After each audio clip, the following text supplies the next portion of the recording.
If your Kia Sportage has power to the lights but won't crank over, follow this guide to find the culprit. Statistics show that 80% of no-start issues are simply related to the battery or loose terminal connections. Let us break down the diagnostic process to see exactly what is failing. Start by testing your battery voltage and ensuring the terminals are free of any corrosion.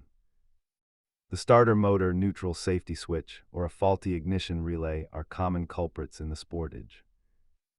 If those are fine, look toward the crankshaft sensor or a failed engine-to-chassis ground strap.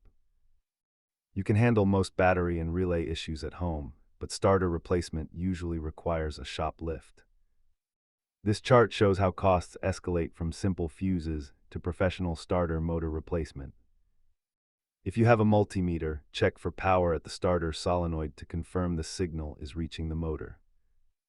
Make sure you have a basic OBD-I scanner and a multimeter in your toolkit before tackling electrical diagnostics. Always disconnect your negative battery terminal before touching electrical components to prevent accidental shorts. Thanks for watching, and remember to check those battery connections first before assuming the worst.